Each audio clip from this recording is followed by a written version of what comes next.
I'm John Pollock along with John Ramdeen, and we are going to spend a couple of minutes here chatting about the UFC's welterweight division because we have a title fight that has been announced for March the 4th as Tyron Woodley and Stephen Thompson will have their rematch. And looking ahead to this Saturday, Donald Cerrone looks to improve upon his 4-fight win streak in 2016 at 170 pounds as he takes on Jorge Masvidal, which is going to be, I think, an outstanding fight on Saturday in Denver, Colorado. But looking at the welterweight picture, John, you have your championship fight booked, you have this one booked, and you have Johnny Hendricks now leaving to go to 185. Yeah. And if we pull up the rankings, what's most astounding to me is how many welterweights don't have fights booked. Yeah. Robbie Lawler is in a transition from leaving ATT. Yeah. Damian Maia, no fight. Carlos Condit, we don't know what the future is with him. Lorenz Larkin is a free agent. Yeah, right. Dong Yun Kim just fought. Neil Magny just fought. Rick Story, no fight listed. And Gunnar Nelson was hurt and had to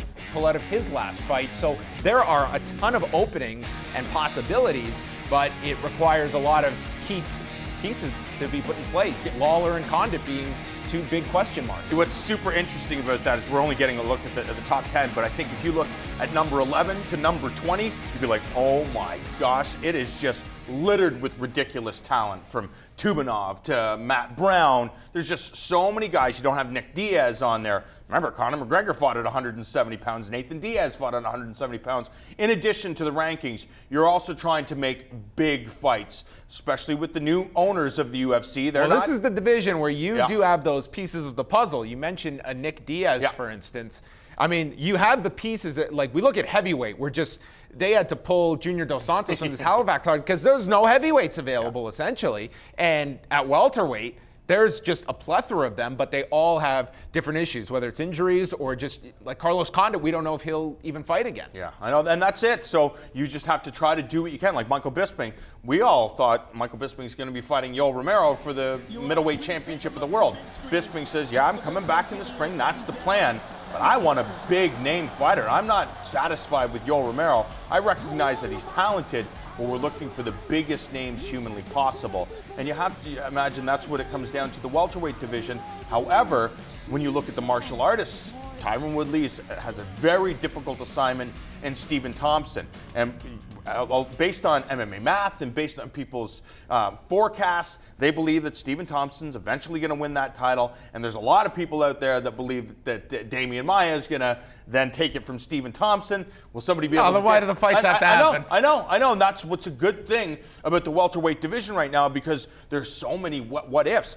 Is George St. Pierre, is this guy going to jump back into the pool because we're hurting for stars? When is Nick Diaz coming back? There's no division with more questions and hypotheticals than 170 for 2017. And maybe no division that has the talent and the experience and the name brand fighters like the 170-pound division right now. But we're talking about, okay, is George coming back? What's happening with Conor? Robbie Lawler. Does Kelvin Gastelum come back to 170 this year? Exactly. What happens if Johnny Hendricks goes out there and obliterates Hector Lombard and says, I'm going back down to 170 pounds. I've found the fire again. Okay, I saw what he did with Robbie Lawler, and I saw what he did in his fights with George St. Pierre. You know what he's capable of.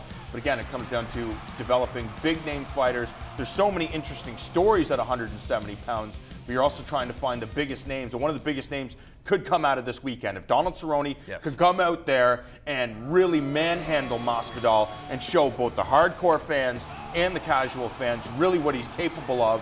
And as I pointed out, you put that cowboy hat on there, you have the Budweiser, you flip people the bird, drop a couple of F-bombs on Fox.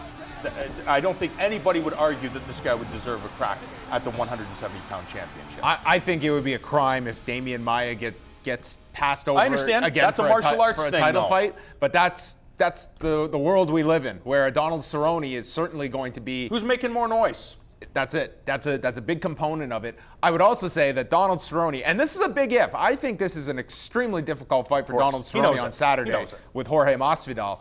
Should he get past Masvidal, it does create a lot of interesting scenarios with some of those names we just threw out there. Yeah, Nick Diaz and Donald Cerrone. Can you imagine that? I mean, you look at it at just the different options of the Robbie Lawler fight that they wanted to put together in New York. I mean, maybe that's all of a sudden it becomes a reality, and Robbie Lawler then is all of a sudden set to fight again. It does create a lot of different options. But I look at welterweight, and who knows what this division is going to look like come the end of this year. It could be, we could have multiple title changes. We could have multiple returns.